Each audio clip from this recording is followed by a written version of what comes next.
Hello, this is the LEGO Ninjago Elemental Dragon vs. Empress Mech set. It has 1,038 pieces. I paid $120 US for it, and I built it all live in front of all the wonderful folks over on my Twitch channel.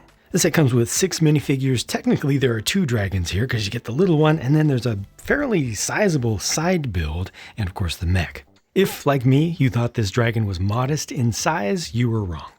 Just like I was wrong.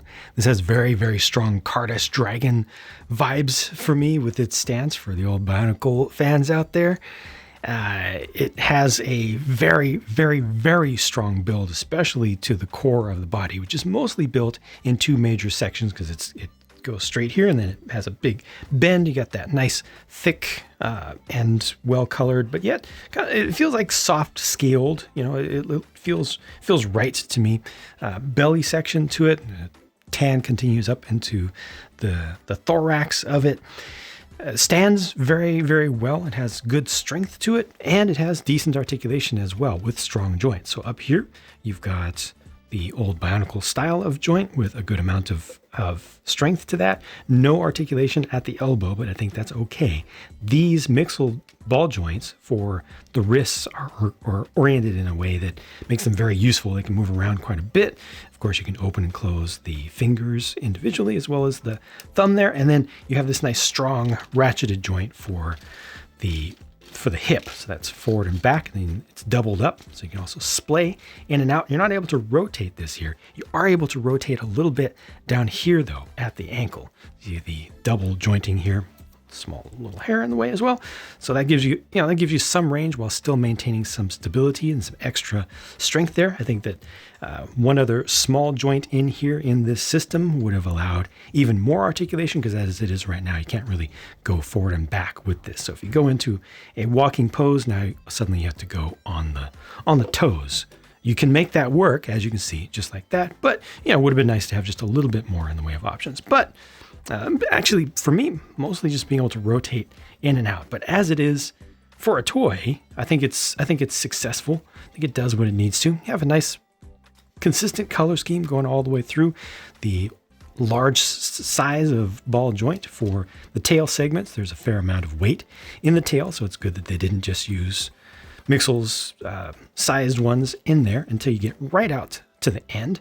All this shaping is pretty consistent with the lightning bolts that angle out. These here can be angled up and down, so you can kind of do one of these kind of things, which is interesting viewed from the side. And when you go all the way up to the head, you've got a continuation of that same pattern here with that same angling out, which I think is nice. Got the dragon core right there in the head.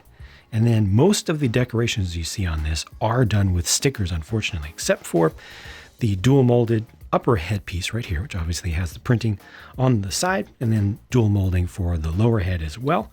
That all works out well, in my opinion. Opens, closes. Got a little bit of ability to move the jaw forward and backward like this also. And then, all of this is on ball joints here as well, which is very, very useful. Little bit of movement right there isn't actually useful right here.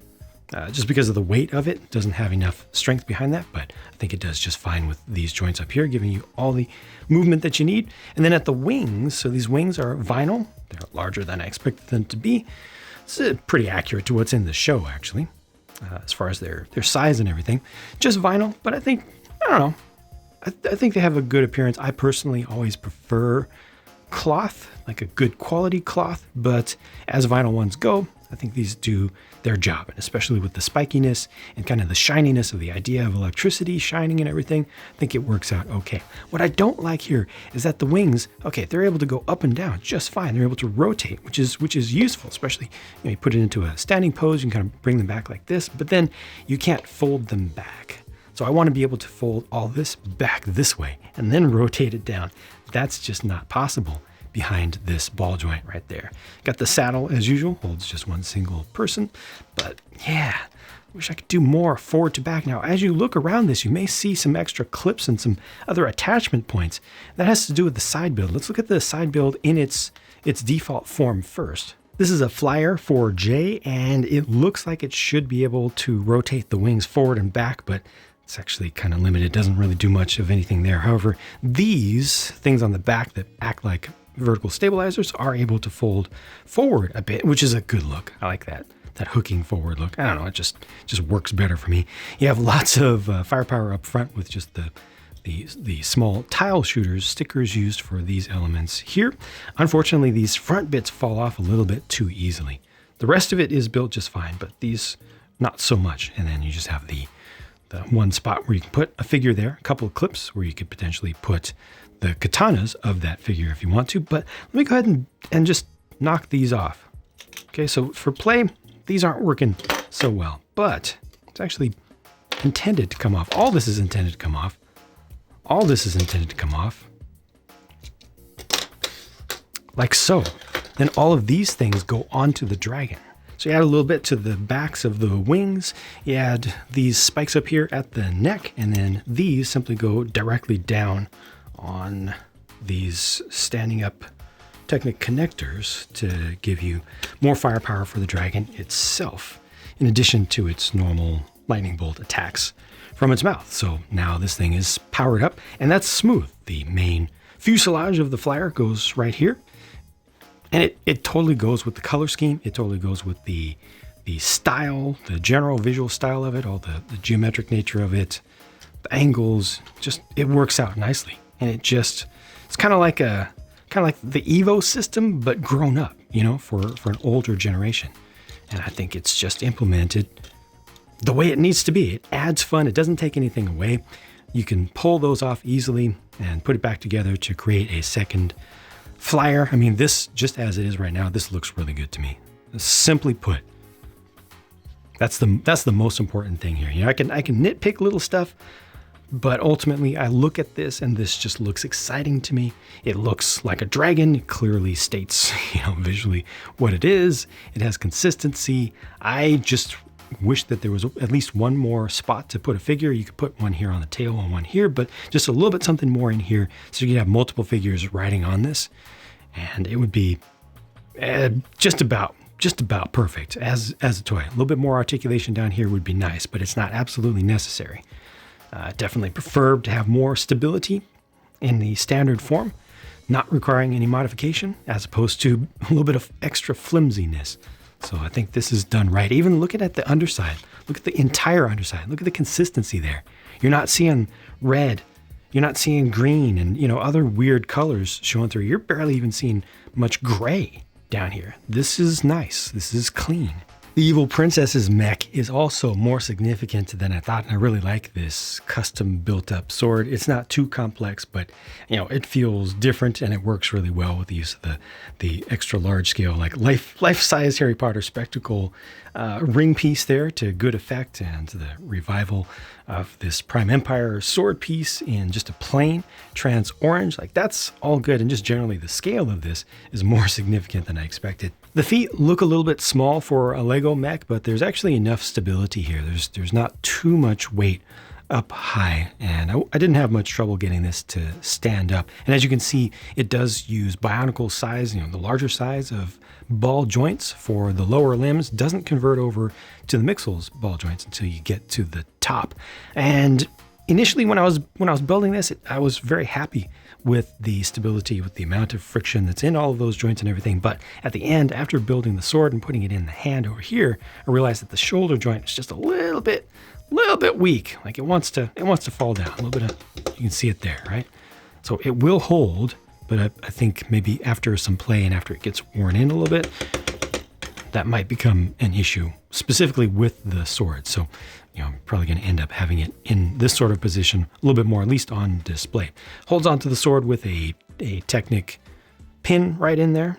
So you know, that's not going anywhere. Got a different size or different style of claw over here, which you can just imagine some, you know, power blast coming out of that. It's connected back here. Lots of shades of Hero Factory and Bionicle with the connection of the, or even Exoforce with the connection of the hose back here. What exactly can we do? What exactly can we do with this? Obviously, it's, you know, it's just connected with the pin there, but I would like to see that used as a weapon more. You know, probably requires a little bit of modification to get that to actually work. Simple cockpit area here, just using that single piece at the front. They close in the sides a little bit with a couple of the double pistols there, which is done to good effect. So there's not as much of a gap. There's still some gap in there, and it's just okay. I don't have a big problem with that. This is not the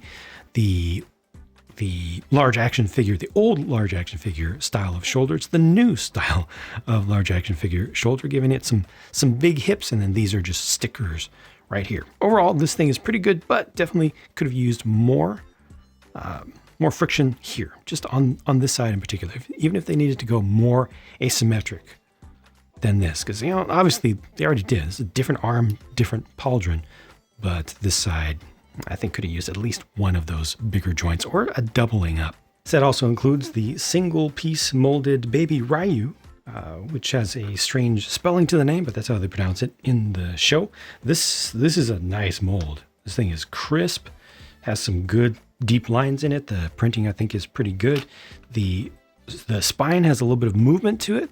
So you can see it's bent there. It's not just straight. It really makes it look a little bit more alive.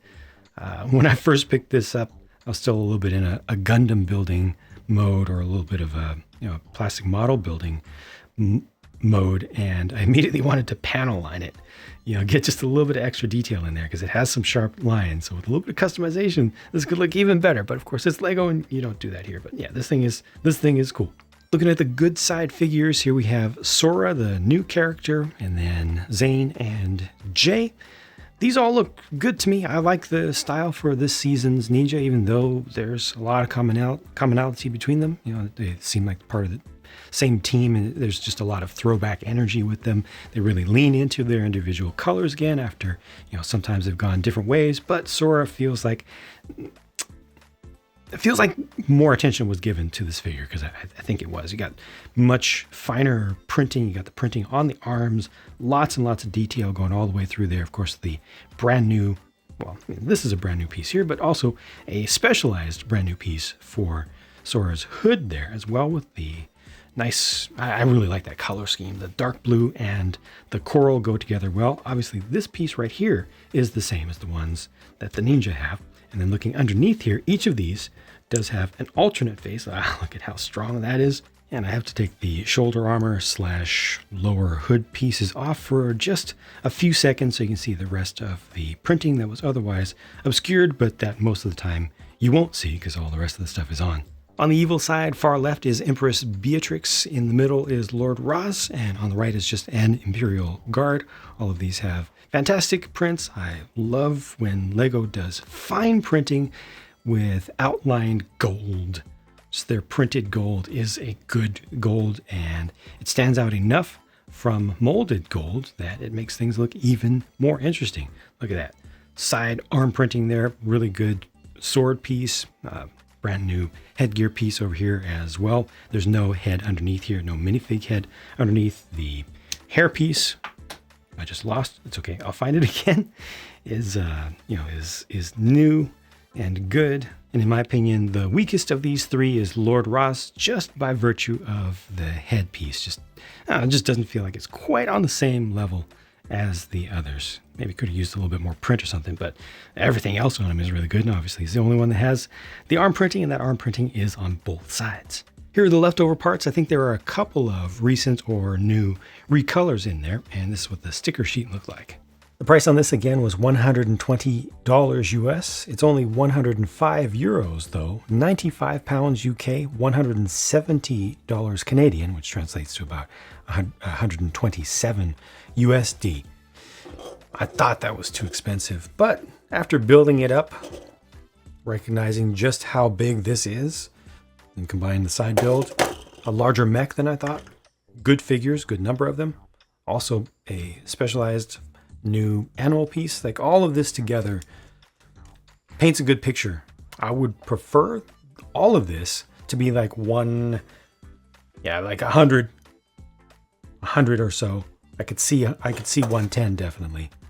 So it's not too far out of the range. I feel like the Eurozone price is probably the best, and then over there, of course, they always get, well, a lot of folks in the Eurozone get day one discounts as long as you don't buy directly from Lego, which is great. We don't get those over here in the States anymore, but it might start to happen again at some point. Some discount would be good, but the price that it's at, if you love what you see, it's not too bad by today's standards. With everything being expensive, of course, Lego has always been expensive, yada, yada, yada. But I'm just saying, relative to this current state of affairs on the market and with Lego, I'm satisfied with this. The dragon is good. Could have used a little bit more articulation, but could have used a little bit more strength in the articulating joints on this, but it's nice that we have good range of motion with it. The combination feature works really, really well. I can easily see a lot of folks never wanting to take this stuff off the dragon because it really adds to it, but thankfully with this stuff not on it, the dragon still does look good. So it's not a situation where you're kind of stripping it off and bringing it down to bare bones. They had the budget here. They used that budget. There were a lot of pieces. It's a very satisfying build. It has one of the strongest joints that I've ever encountered in Lego, period, is inside of this thing. Much stronger than it needs to be. It was very impressive to behold. Just generally, I think this is a good set. Thank you for watching. Those are my thoughts, and I'll talk to you again soon.